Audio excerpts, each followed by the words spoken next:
تعرف ان اول وظيفة بدأ بها الاف الناجحين كانت وظيفة الكاشير؟ اهلا بيك في افضل دليل عملي لتعليم الكاشير للمبتدئين. هنركز بس على الخطوات الحقيقية اللي هتعملها كل يوم ورا جهاز الكاشير، من اول ما تفتح الصندوق لحد ما تودع العميل وتغلق الفاتورة.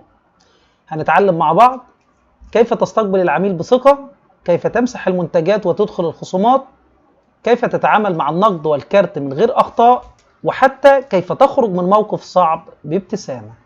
ما تقلقش، كل اللي هشرحه من واقع التجربة ومصمم خصيصا للمبتدئين اللي ما يعرفوش أي شيء عن جهاز الكاشير. فاستعد، لأنك بعد الفيديو ده هتقدر تدخل أي محل وتشتغل ككاشير وانت واثق من نفسك 100%. السلام عليكم ورحمة الله وبركاته. معكم محمد المصري من كود 7 للبرمجيات. وهدخل تاني على الكاشير اعمل فاتورة عن طريق الباركود. دلوقتي هضيف منتجات عن طريق الباركود.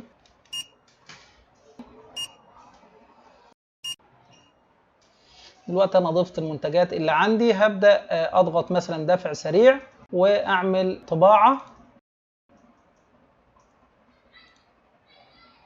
بعد كده هدخل على فاتورة جديدة. بعد ما هنحمل برنامج الكاشير من الرابط اسفل الفيديو هتلاقي اتنين.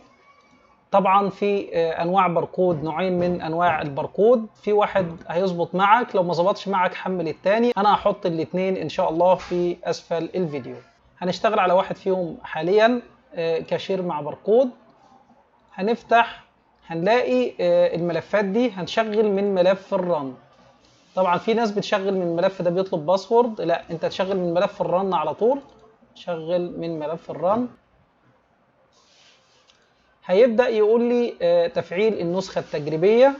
هفعل النسخة التجريبية، يقول لي شكرا لتفعيلك النسخة التجريبية. أبدأ أفتح تاني.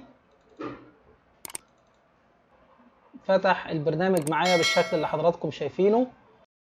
هبدأ أفتح بالأدمن 1 2 3، باسورد 1 2 3، وهبدأ أفتح البرنامج. هيفتح بالشكل الجميل اللي حضراتكم شايفينه.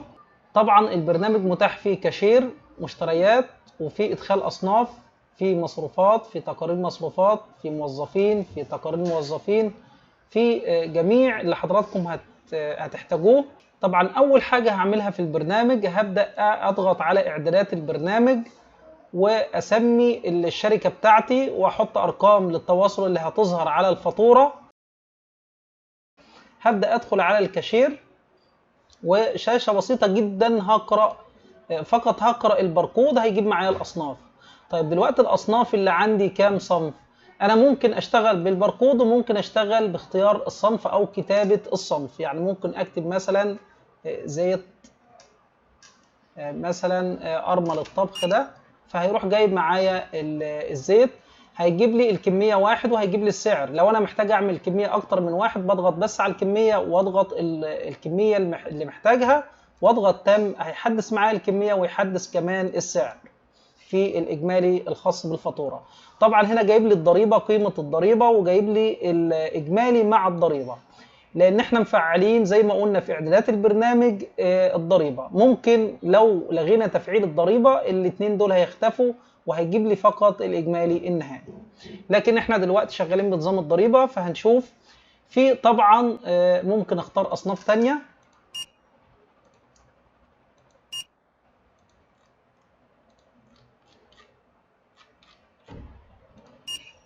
طبعا انا اخترت الاصناف اللي عندي زي كده. في كذا طريقه للدفع، ممكن ان انا ادفع عن طريق اللوحه دي، وممكن ادفع دفع سريع على طول. لو ضغطت على دفع سريع فعلا دفع سريع جدا، واقدر اطبع الفاتوره. اختار الطبعه اللي عندي واطبع الفاتوره. طيب دلوقتي هيجيب لي الفاتوره بالشكل ده. ممكن كمان اطبع الفاتوره PDF بالشكل اللي حضراتكم شايفينه، وبالشكل ده طبع لي الفاتوره PDF وعمل لي كمان QR كود متوافق مع هيئه الزكاه للمملكه العربيه السعوديه.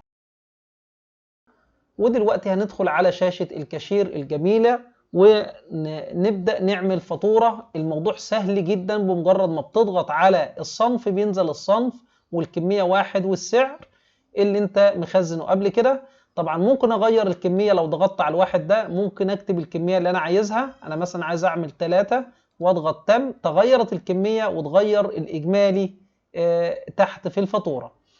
طيب دلوقتي لو عايز أغير السعر بضغط برضو على السعر، وممكن أعمل خصم، وممكن أكتب السعر الجديد على طول. يعني ممكن أعمل السعر ده 15 فقط، نزل السعر 15 واتغيرت في الفاتورة الإجمالي ل 45.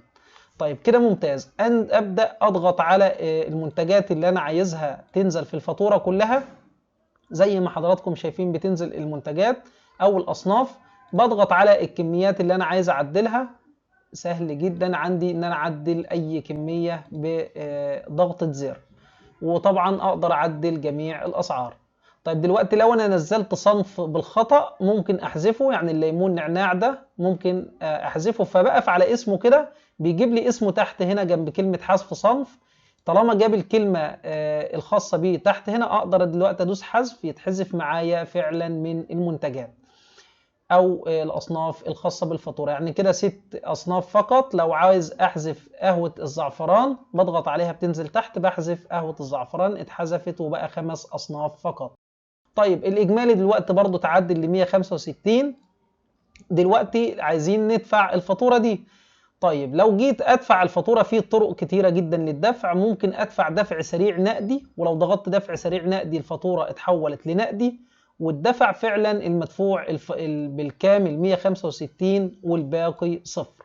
طيب لو انا عايز اشوف سجل المدفوعات ده اضغط على كلمه سجل المدفوعات، هيقول لي انت دفعت 165 نقدي بالتاريخ الفلاني في الساعه الفلانيه، واللي دفع كان الادمن. طبعا لان الكاشير ممكن يدفع فهيجيب لي برضو الكاشير، سواء الكاشير او الادمن هيجيب لي مين اللي دفع بالظبط.